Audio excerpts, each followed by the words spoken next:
Okay, so we're looking at the third stage of the saint next. We talked a little bit about the explorer stage and then about the judge or critic stage. That's another label that I sometimes use for that stage or that function. Um, the saint. The saints identify one or more patterns of life as a problem, something that shouldn't be, something that's wrong, something like that. And then they go about saving the world from that pattern. The same individual may address different patterns at different times. Maybe they resolve a certain issue, or maybe they simply change their focus over time. Or different saints may identify different problems as the ones to save the world from, the urgent problem. Um, Different patterns will be identified by different people as the big problem. It could be global warming, it could be homosexuality, it could be censorship, it could be any number of issues. The advance of technology is going too fast, say the Amish, or whatever problem, whatever issue people identify as the pattern that they are going to label as a problem. Now, in the case of the Amish, they might not be saving the world from technological advance, but you understand the point being different patterns will be labeled as problems by different people. Some people might label technological advance as the salvation of the world. Other people might label it as a tremendous risk. So whatever problem may be identified, whatever pattern may be identified as a problem, saints are the ones who go about saving the world, fixing the problem. Now, because different saints identify different patterns as problems, saints eventually tend to encounter other fanatical saints to argue or struggle against, or at least compete against for attention or for research funding or donations and charity. There's a competition amongst saints because there's all these different patterns in reality that can be identified as problems. So all of this, by the way, as I talk about judge or critic, as I talk about the saint, I'm speaking incidentally from the perspective of shepherd, which will be maybe clear by the end. If you are familiar with the king, warrior, magician, lover set of four archetypes, and then if you listen through this, and then you go back and listen to it a second time, once you're really clear on what I mean by shepherd, then you'll understand what I just meant by I'm detailing what a saint would do from the perspective of a shepherd. I'm not in the mode of arguing right now or asserting a particular problem. I'm not saying this fanatical saint thing is a problem and we must eradicate it. Not at all. It's just a behavioral pattern that we can explore, we can criticize, we could identify as a problem, and none of those ways of relating to it are better or worse than any of the others. They're just distinct ways of relating to it. So this is a king or shepherd's way of exploring. I'm getting ahead of myself. I'm still supposed to be on the stage of saint. So saints may have crusades. Their crusades often involve reactively fighting against other crusaders, other saints. So this could be over most any issue, any pattern, except territory or military dominance. Saints don't crusade over territory or military dominance. They crusade over principle, over morality, over championing a cause.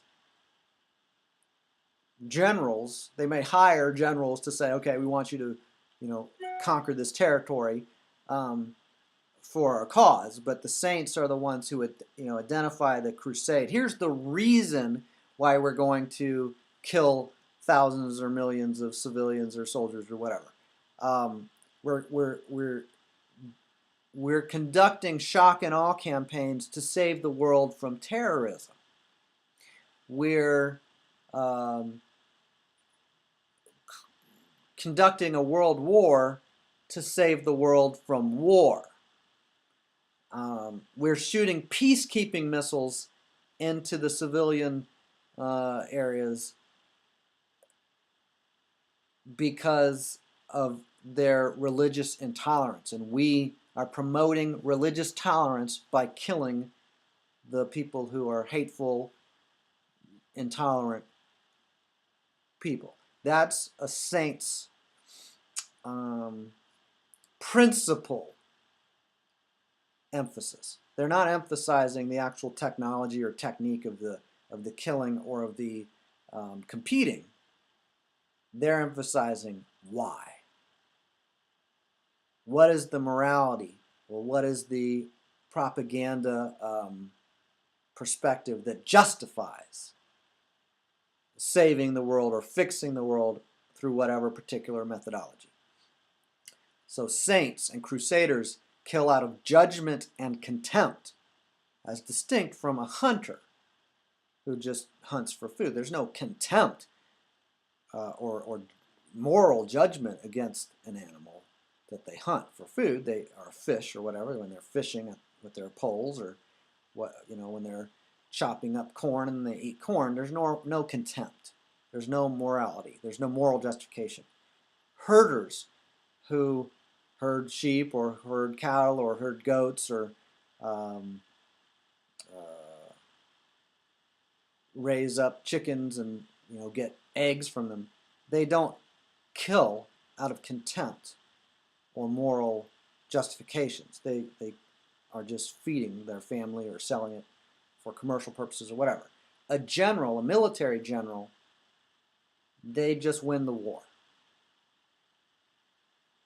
The general's job, at least some level of military officer, does not have the job of selling the war or justifying the war.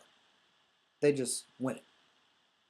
So many saints, in contrast to hunters and herders and military officers, the saints are fighting and arguing and campaigning based on a moral justification, based on principle, and they do so with resentment and contempt. In many cases, they have a lot of kind of psychological breaks, and brakes, meaning barriers and things that slow them down. And that's part of the developmental stage of a saint. So many saints do not know that their labeling of a particular pattern as a problem is arbitrary or contextual. In other words, many immature judges advance on to developing as saints and thus end up in the mode of earning their way into a distant heaven to compensate for a deep shame or guilt about their own probably secret judgment that they should not be how they are. And they should not have done what they have done. They should have done what they didn't do. And they should accomplish some great glory to provide restitution, and so on.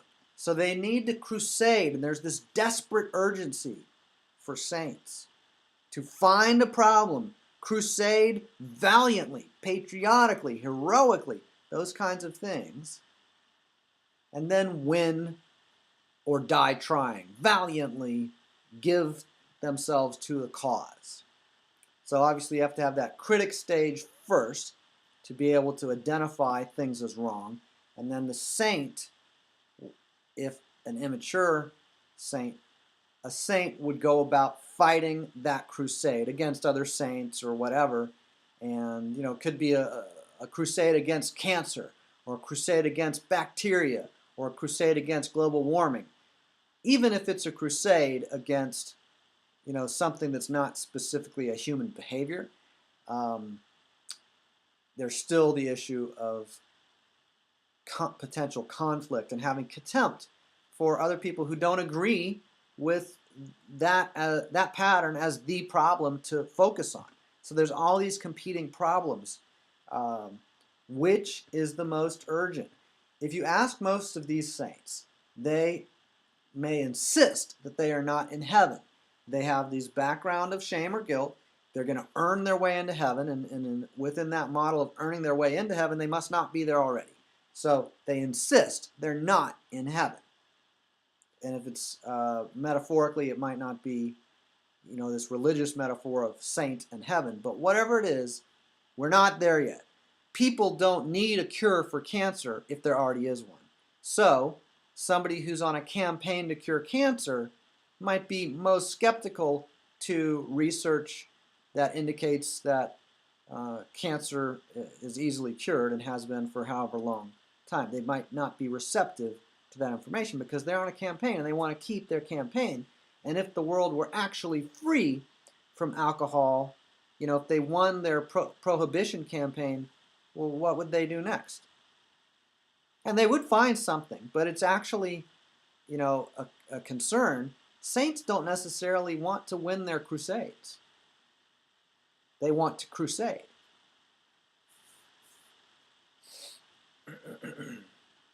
So, saints must save the world in order to earn their way into heaven. They have to have some pattern to save the world from, some pattern that's actually in the world, or it could be some pattern that's possible, that's planned, and then they're going to prevent it. That's actually a great kind of sainthood and crusade, because you can never win that crusade definitively, because if you prevent something for 1 year or for a decade or for a century, well, you have to keep preventing it. So that's an endless crusade setup if it's preventing something.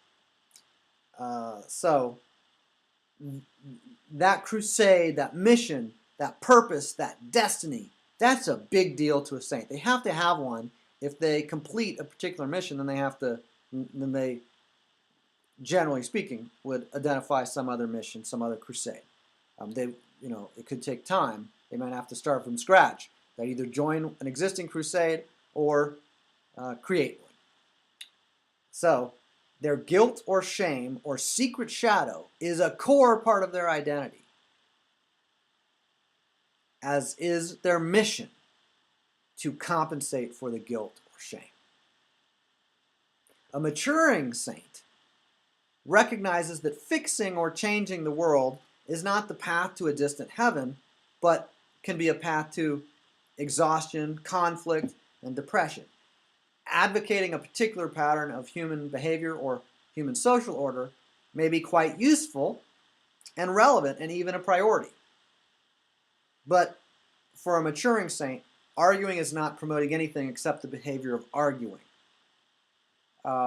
They can have a position to prevent a particular set of things and to promote a particular set of things and emphasize a particular one or two things to promote or prevent, especially to promote, really.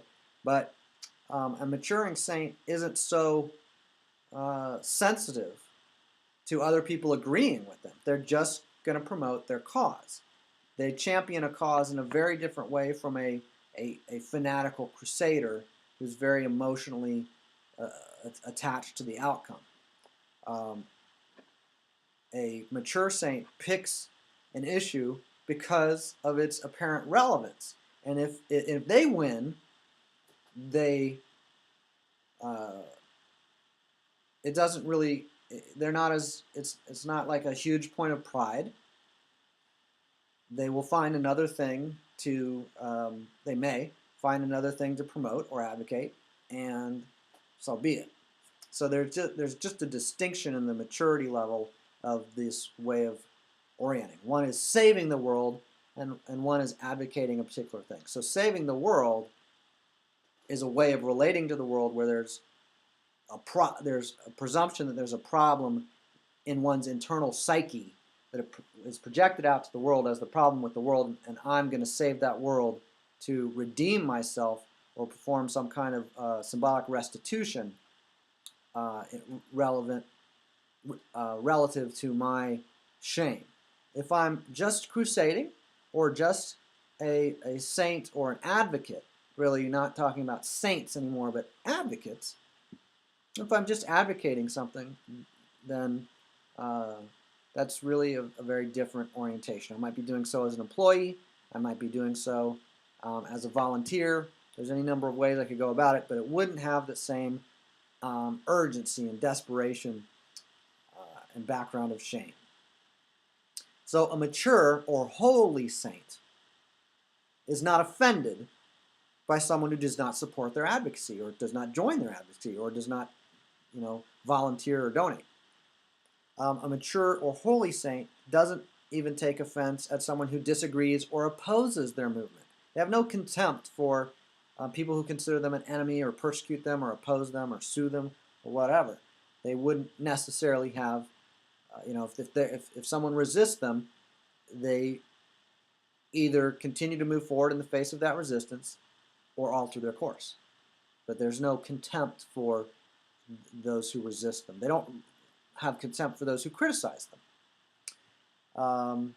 So if someone opposes their movement or their crusade or their imperialist war, a holy saint simply either persists or shifts. The response, the reactive possibility of condemnation and criticism, they might try that. If it works, great. Then they resume with their advocacy. They don't stick around and condemn any more than to attempt to test somebody else's resolve in opposing them. So they'll criticize as a test, and if people back down, great.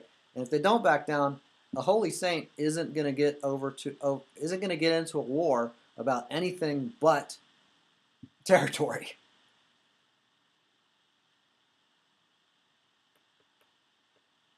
Okay, we're ready for the next stage of a shepherd. A hunter isn't going to go and hunt game until they've got their hunger satisfied, until they've got their thirst quenched. A person raising livestock to sell or to eat, they're on that commitment. It's not so much a mission as a commitment. So they've got a commitment, a responsibility, and accountability, and that's what they're going to stick through until they make a new commitment or fulfill that old commitment, or both. There's just not all that emotional intensity and reaction as there might be for a saint or a critic. And next we'll be talking about the shepherd.